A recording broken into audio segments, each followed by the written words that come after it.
Hoje trago-vos, não é bem uma palestra, digamos assim, é mais uma conversa, ou se quisermos um convite para refletirmos sobre, no fundo, o que fazemos no dia a dia, as coisas que nós poderemos fazer, isto tendo em vista a parte espiritual e não a parte material, e aquilo que às vezes deixamos de fazer. Jesus, no seu Evangelho, em Mateus, capítulo 5, versículos 44 e 46 a 48, disse-nos sobre o título de Sede Perfeitos. Dizia ele, sede perfeitos. E ele afirmava isto de modo imperativo. Sede perfeitos, como perfeito é vosso Pai Celestial. Ele disse sede, de forma imperativa, sede. A conjugação do verbo ser mesmo de forma imperativa. E disse-nos também a forma como nós, aquilo que nós devíamos fazer para atingirmos essa quase perfeição. E eu digo quase perfeição porque, à luz da doutrina espírita, nós sabemos que não é possível atingir a perfeição do nosso Pai Celestial. Mesmo Jesus Cristo nunca se disse perfeito como perfeito é o Pai Celestial. E de que forma é que Ele nos disse, que Jesus nos ensinou, a sermos perfeitos? Ele disse-nos, amai os vossos inimigos, fazei bem aos que vos odeiam, orai pelos que vos perseguem e caluniam, porque, e depois ele explica, porque se somente amardes aqueles que vos amam, que recompensa tereis disso? Não fazem assim também os publicanos? Os publicanos eram, no tempo de Jesus, eram os cobradores de impostos, eram os indivíduos muito odiados. Porquê? Porque os impostos naquele tempo, eles passavam de vez em quando pelas populações, e se eles passassem 10 vezes, cobravam impostos 10 vezes, não é como hoje, paga-se impostos percentualmente sobre ali, eles passavam hoje, passavam daqui a 15 dias, novo imposto. Então eram os indivíduos mais odiados, eram os publicanos. E Jesus dizia, não fazem também o mesmo os publicanos? E depois dizia, continuando, se unicamente saudardes os vossos irmãos, fazeis com isso mais do que os outros. Não fazem também o mesmo os pagãos? Os pagãos eram o conjunto de todas as nações que não eram judaicas. As 12 tribos de Israel, que equivalem aos 12 filhos de Jacó, dessas 12, 3 tribos eram o povo judeu, e as restantes 9 e tudo o resto do mundo eram todos considerados pagãos para os judeus. A tribo eleita, que tinha sido eleita, era a tribo de Levi, os levitas. E continuando, Jesus afirmou então, sede pois vós perfeitos, como perfeito é vosso Pai Celestial. Na Bíblia diz, isto está no capítulo de São Mateus, capítulo 5, versículos 44, e depois o 45 ficou de parte, e depois 46 a 48.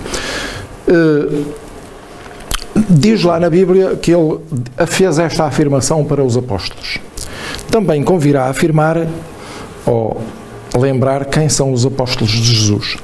Somos todos nós. Contrariamente àquilo que alguns possam dizer, que os apóstolos eram só aqueles 12 apóstolos que se sentaram na última ceia, não, senhor. Isso não é verdade. Os apóstolos de Jesus são todos aqueles que seguem a sua doutrina ao longo dos tempos. Então nós devemos considerar-nos também apóstolos de Jesus. Isto, sede vós perfeitos, como perfeito é vosso Pai Celestial, leva-nos aqui a fazer uma pequenina introdução, porque a perfeição absoluta só é atingível, só realmente Deus a possui. Nós nunca conseguimos atingir a perfeição absoluta, nós conseguimos atingir a quase perfeição quando chegarmos a espíritos puros. Que é o espírito puro é o que Jesus é. Jesus é um espírito puro. Nós havemos de lá chegar um dia. Temos essa esperança. Mas Jesus falava assim: sede perfeitos como vosso Pai Celestial é perfeito, porque naquela época, há 2000 anos, as pessoas ainda não tinham a mesma bagagem linguística que nós temos hoje. O vocabulário hoje tem muitas mil palavras, mas ainda hoje há países onde o vocabulário é tão simples, que só tem 400 palavras. Eu conheço um país onde existe uma etnia em que o vocabulário só tem 400 palavras, e eles com 400 palavras têm que arranjar forma de se exprimir e de se explicar como nós o fazemos com as nossas 400 e não sei quantas mil.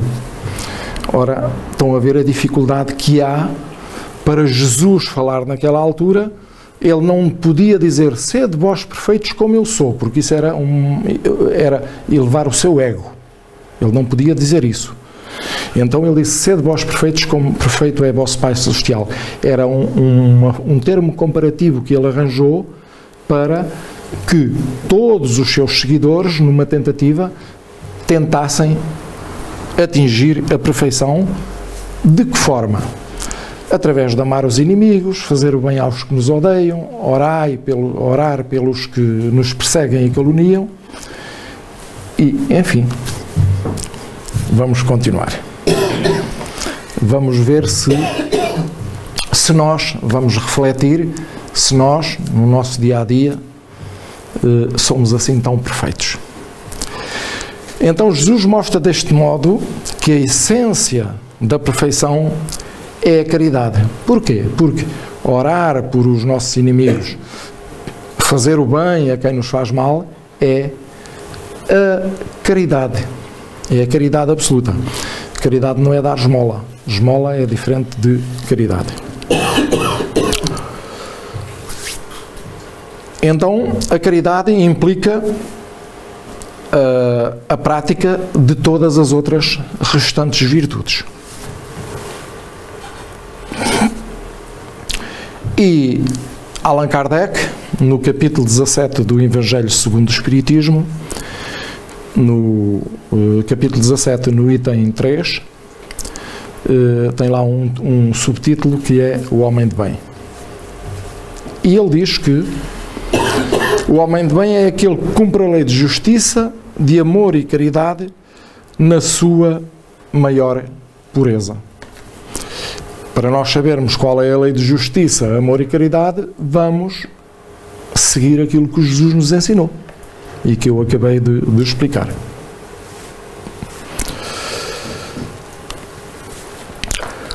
Diz também que o homem de bem, o homem, para ser homem de bem, que deposita fé em Deus, na sua bondade, na sua justiça e na sua sabedoria.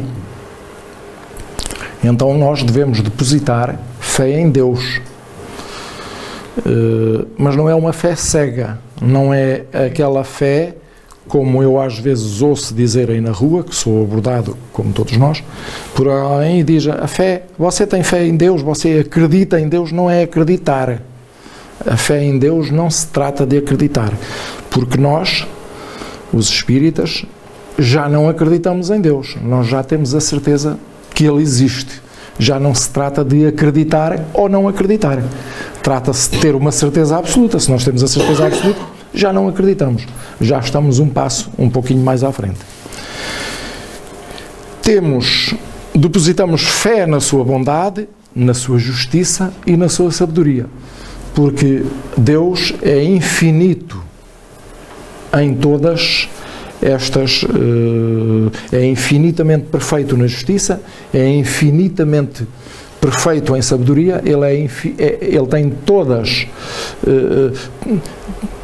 tem todas as classificações que nós podemos atribuir de benefício, de bem, ao infinito.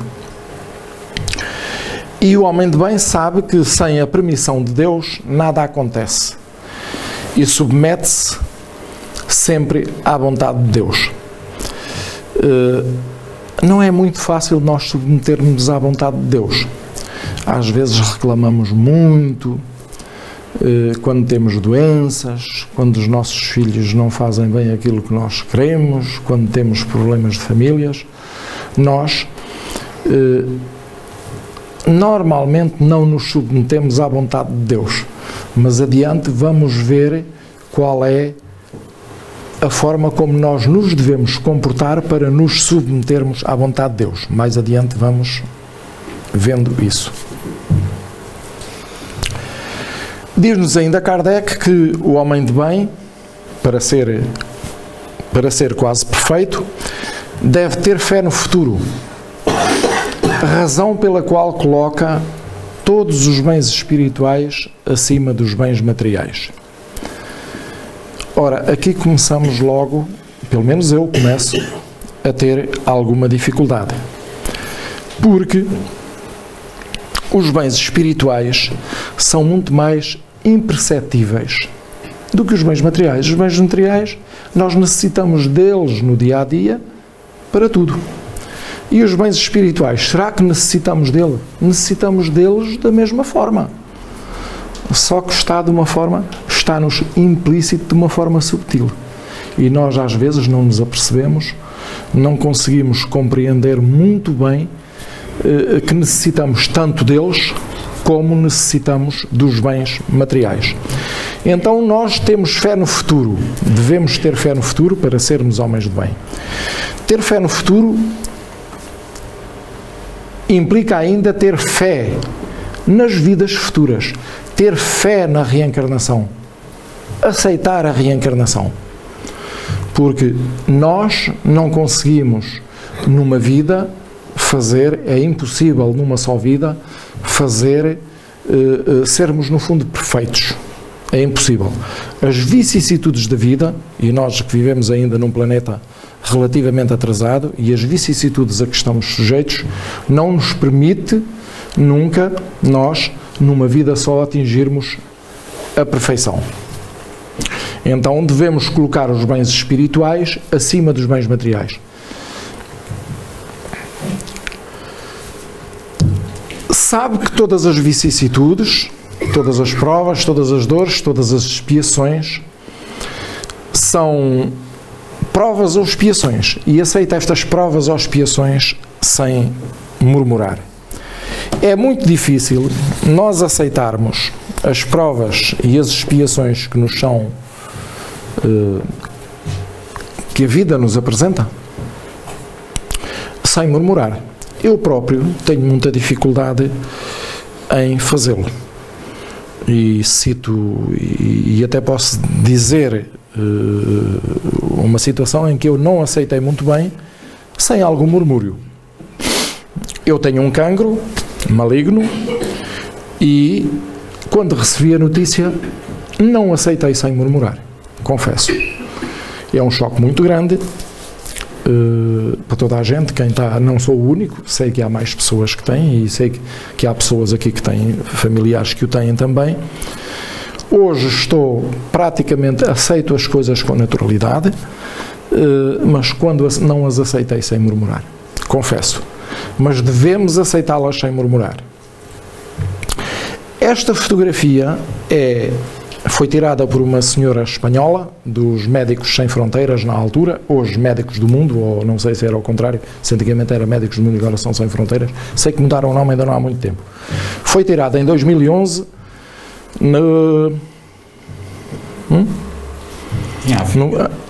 foi em África, mas estava a tentar lembrar-me do país. Já me lembro. E então, esta fotografia a mim choca-me um bocadinho. Esta mãe, é uma mãe, não é um pai, é uma mãe. Está com o filho ainda está vivo. O filho não está morto, parece que está morto, mas não está. Os únicos bens que ela tem é aquelas pequeninas vestes que estão atrás dela, e a única alimentação que ela tem é aquele caco que está, aquele bocadinho de um alguidar, ou aquilo no fundo já está partido, e está completamente vazio porque ela não tem alimento nem para ela, nem para dar ao filho. Sabendo que o filho vai falecer, vai doseando lentamente as forças que lhe restam, a energia que lhe resta, e vai cavando com as mãos a cova para sepultar o filho. Não consegue fazê-lo de uma vez. Então começou a fazê-lo com algum tempo de antecedência, prevendo que o filho ia falecer primeiro do que ela. Atrás dela está a tal cova onde está para sepultar o filho. Ela não consegue, vai fazendo a pouco e pouco. Esta fotografia é de 2010, salvo erro, 2010 ou 2011, e é uma fotografia que deve dizer um bocadinho a nós. Quando nós nos queixamos aqui que não temos alimentos, que os alimentos não são suficientes, aqui em Portugal, e que não temos isto e que não temos aquilo, e que não temos o suficiente e que andamos mal vestidos e etc, etc, etc, quando fazemos estes murmúrios, se calhar faria-nos bem meditarmos sobre fotografias como estas, que são infelizmente aos milhares, e crianças assim neste estado, com este estado de definhação, chamar-lhe assim, morrem mais do que uma por segundo, hoje. Hoje, no dia de hoje, morreram umas quantas, mais do que uma por segundo, assim, neste estado. E isto choca-me particularmente, porque eu assisti a alguns casos destes. O homem de bem faz o bem pelo bem, sem esperar em troca qualquer pagamento. Também é difícil nós fazermos isto, mas devemos fazê-lo para sermos homens de bem. Retribui o mal com o bem. Então, se alguém nos faz mal, nós retribuímos esse mal que nos fazem com o bem.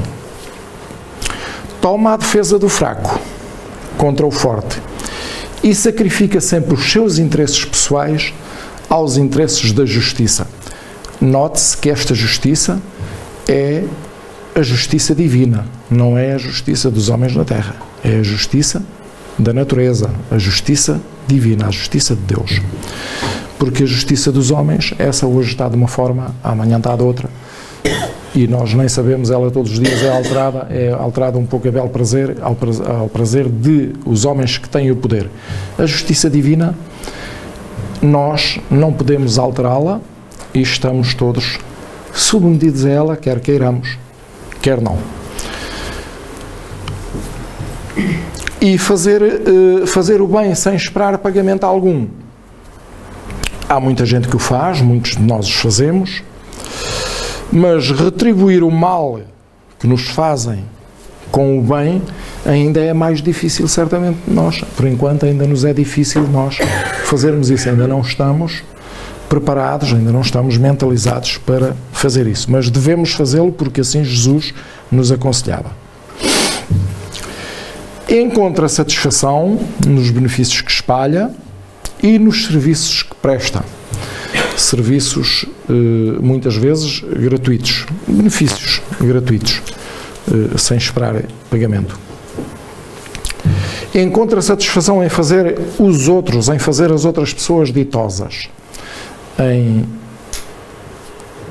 limpar as lágrimas, em levar consolações a pessoas que se encontram mais aflitas do que nós. Porque muitas das vezes nós podemos estar num sofrimento muito grande, mas quase sempre alguém neste planeta ainda se encontra em maior sofrimento do que nós. E se nós olharmos para baixo, olhar para aqueles que estão em maior sofrimento do que nós, dá-nos um ânimo e nós pensamos assim, bem, ainda não somos os piores, afinal ainda podemos fazer algo por aqueles que estão pior do que nós. O seu primeiro impulso, o primeiro ato, deve ser para pensar nos outros antes de pensar em si próprio. Assim fazia Madre Teresa de Calcutá. É para cuidar dos interesses dos outros antes de cuidar no nosso próprio interesse, antes de cuidar no seu próprio interesse. Também é difícil isto, mas é assim, Foi assim que Jesus fez e é assim que o homem de bem deve fazer. Perdão. O homem de bem é bom, humano e benevolente para com todos, sem distinção de raças nem de crenças. Todas as raças, todas as crenças, quer sejam índios lá do Amazonas ou dos Sioux, dos Estados Unidos, ou quer sejam africanos, todos eles são nossos irmãos. Todos eles têm as suas crenças religiosas, todos eles têm as suas... Nós respeitamos. Porquê? Porque todos eles são nossos irmãos. E nunca sabemos, como nós somos reencarnacionistas, nós hoje estamos aqui, num país ocidental, a nossa próxima reencarnação pode ser lá e podemos vir a ter a mesma crença que nós hoje criticamos. Então, não devemos criticá-la, nunca. Devemos aceitar sem qualquer crítica. Devemos respeitar todas as convicções sinceras, todas as convicções que os outros têm e não lança anátema àqueles que com ele não pensa. A anátema foi muito usada pela Igreja Católica, é excomungar, é excomunhão. Se quisermos, ou uma maldição, lançar maldição. Há pessoas que também dizem rogar uma praga. É mais ou menos isso que quer dizer anátema. E devemos compreender que existem outros pontos de vista. Eu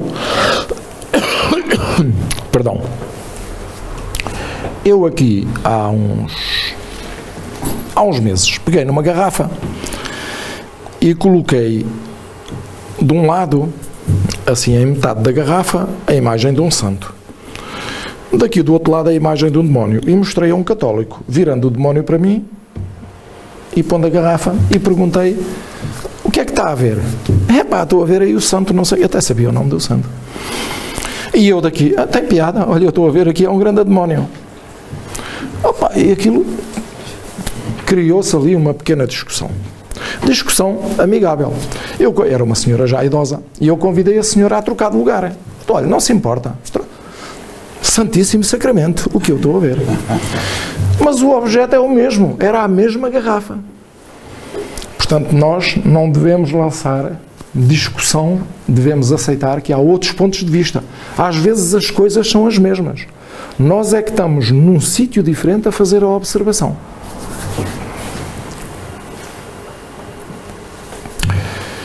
Toma como guia sempre, em todas as circunstâncias, a caridade. Não fere com o seu orgulho ou com o seu desprezo ninguém. Não tenta ferir a suscetibilidade de ninguém. Nem falta nunca o dever de amar o próximo, porque sabe que Jesus também nos ensinou que aquele que não amar o próximo não merece a clemência, não merece ser amado, não merece ser perdoado pelo Criador. Então, reparem também nesta fotografia em que este pai, que tem estes filhos todos pequenos, é o único sustento da família, só ele é que trabalha, a mãe, coitada, já tem que tomar conta deles, dos 6, durante o dia, e ele chega à noite cansado do trabalho, que tem que trabalhar muitas horas para conseguir o alimento para eles todos, e então ele chega à noite e também não vai ferir a suscetibilidade deles com o seu desprezo. Deixa-nos, não lhe dá desprezo. Nós aqui em Portugal, às vezes, eu tenho familiares que às vezes dizem assim: eu tenho lá um filho, mas ele passa a noite a chorar, eu já não o posso ouvir. Está a ferir a suscetibilidade. Está a faltar com o dever de amar o próximo. Até amar o seu... Todos nós sabemos quantas vezes isto não acontece, principalmente com os pais.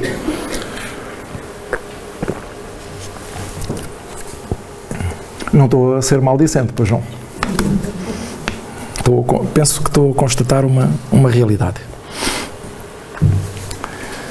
O homem de bem não alimenta ódio nem rancor, nem tem desejo de vingança para ninguém. Portanto, segue sempre o exemplo de Jesus. Perdoa quem o ofende.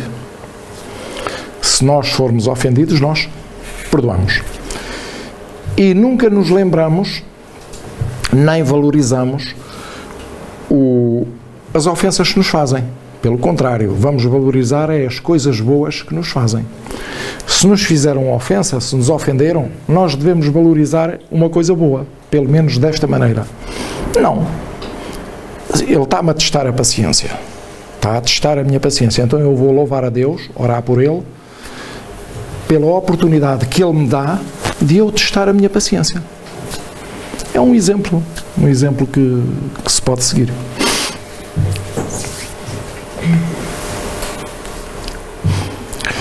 É indulgente para com as fraquezas alheias, porque sabe que também ele, ao terminar cada uma das encarnações, precisa de indulgência.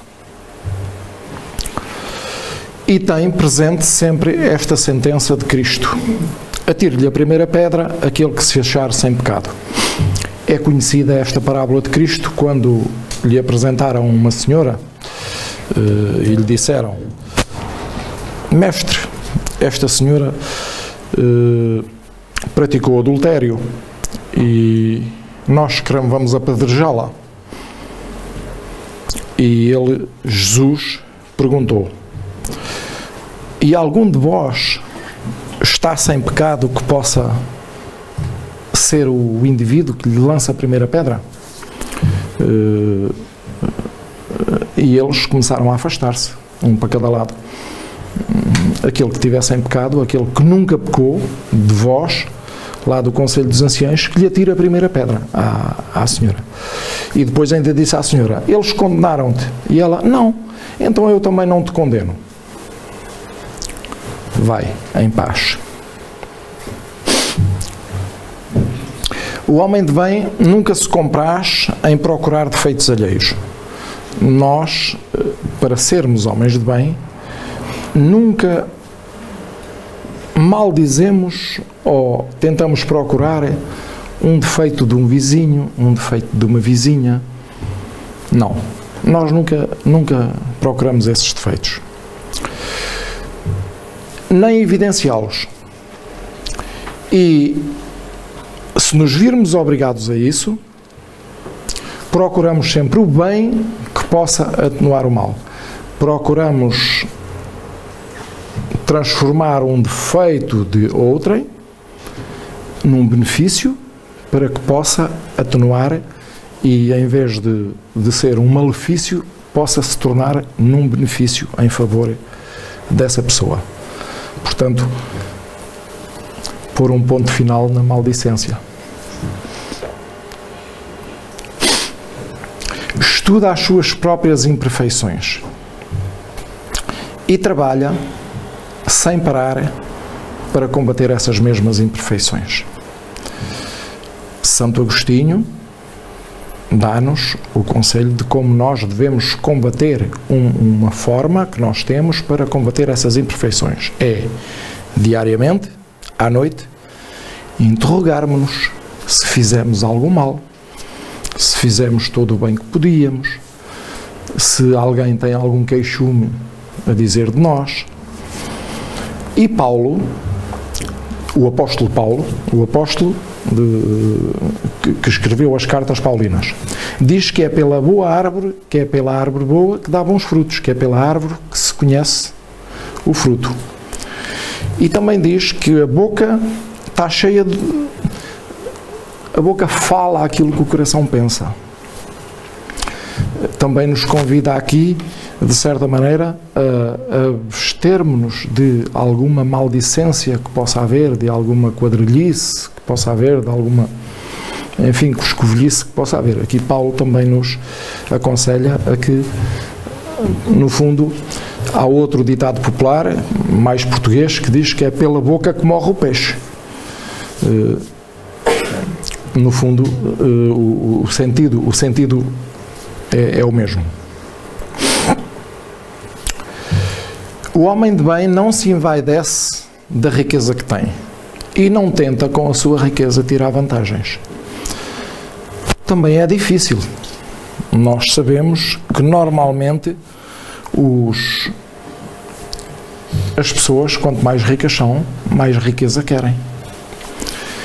E sabemos que as pessoas ricas tiram vantagens pessoais. Tiram vantagens pessoais nos médicos, tiram vantagens pessoais. Para já eles já têm acesso às melhores coisas, não é? Quer dizer, é discutível. Mas normalmente tiram vantagens, não é? Se eles estiverem ricos, se eles passaram por uma prova da riqueza, eles não devem tirar essas vantagens pessoais. Quem tiver a passar por essa prova, que é uma prova bem difícil, a prova da riqueza, muita gente pensa que a riqueza é uma coisa boa, a riqueza é uma prova das mais difíceis pelo qual nós possamos passar. E então nós, se passarmos por essa prova da riqueza, não devemos tirar vantagens pessoais. E devemos ter sempre presente que tudo aquilo que o nosso Criador nos deu, tudo aquilo que o nosso Pai nos deu, pode-nos a qualquer momento tirar. E se nós meditarmos um bocadinho, pode. Quantas fortunas não se desmoronaram de um momento para o outro, sem que a pessoa dona dessas fortunas não tivesse feito nada para que houvesse o desmoronamento? Se nós pensarmos, encontramos, quase todos nós conhecemos alguns casos. Se isso aconteceu, há de haver um motivo. Se uma pessoa rica perdeu a fortuna sem ele ter sido desleixado ao ponto de... Isso há de haver um motivo.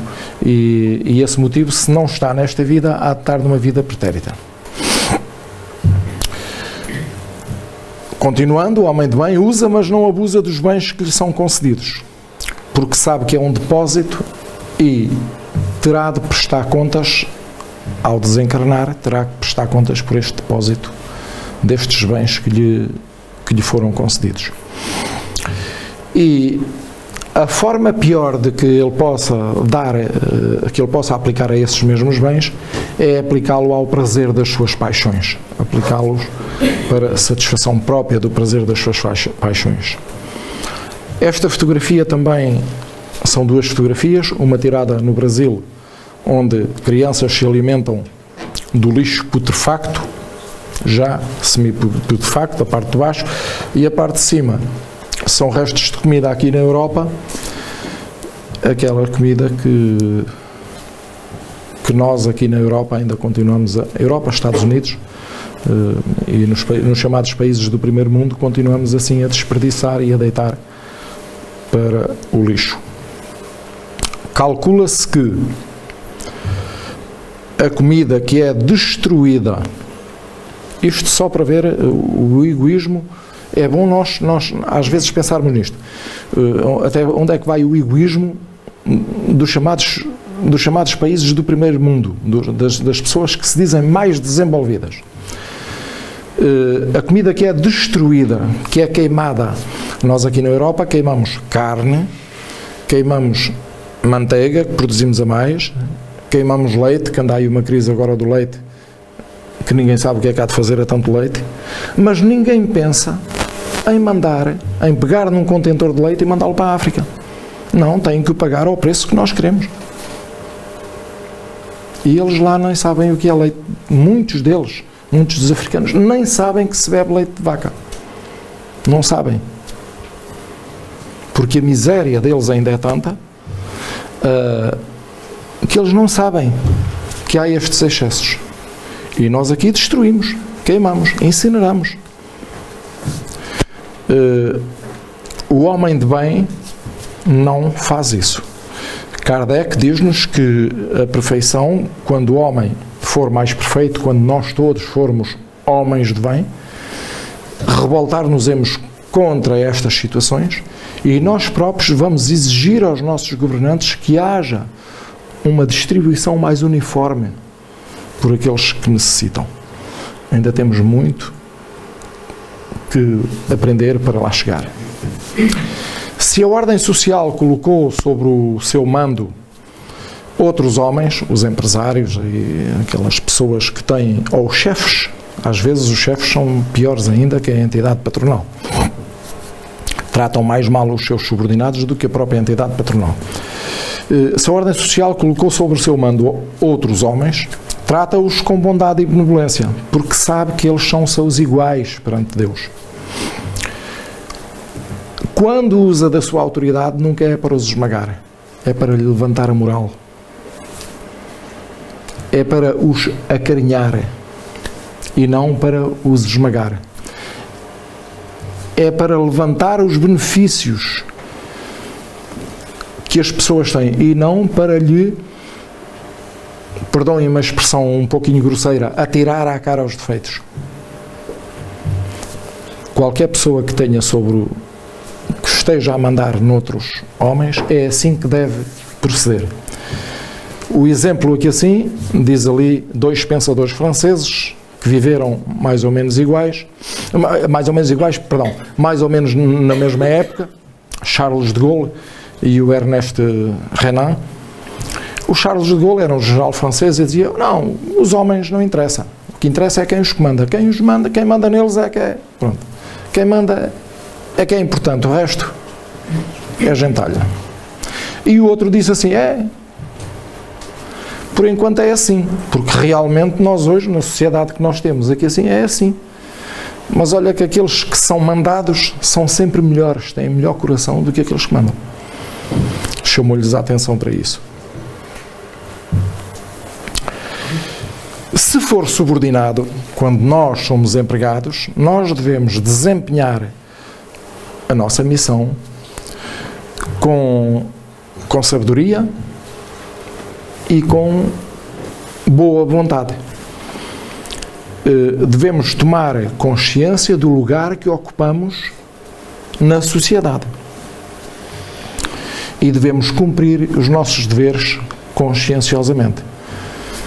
Nunca eu pensei de ver o presidente da maior potência mundial abaixar-se e a retirar-se sem sequer olhar para a cara do seu anfitrião.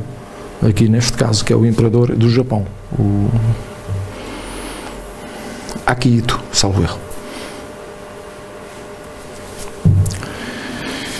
E com isto tudo, não ficam aqui enumeradas todas as qualidades que nós devemos adquirir para nos tornarmos homens de bem.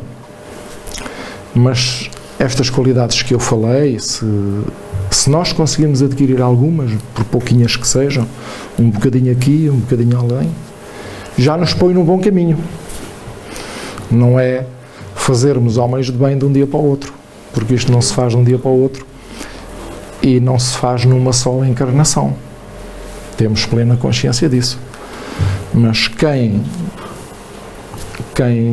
começar a fazer um pouquinho, pouco, devagarinho, cada um ao seu ritmo, vamos nos melhorando a pouco e vamos contribuindo assim para a obra da criação que todos nós devemos contribuir para a obra da criação. Então o Espiritismo não institui uma nova moral. Isto que eu acabei de dizer não é uma nova ideia trazida pelo Espiritismo. O Espiritismo, vamos analisar, o Espiritismo apareceu tal como conhecemos, com a codificação espírita, em 1857. Jesus Cristo já nos ensinava isto há 2000 anos. E antes de Jesus, já Sócrates e outros filósofos nos tinham ensinado isto. Nós é que não compreendemos. Então, o Espiritismo veio agora na altura própria, usando uma linguagem mais aberta, uma linguagem sem dogmas, sem alegorias, sem parábolas, tentar explicar uma forma de nós atingirmos esta quase perfeição. Mas ela já vem de trás.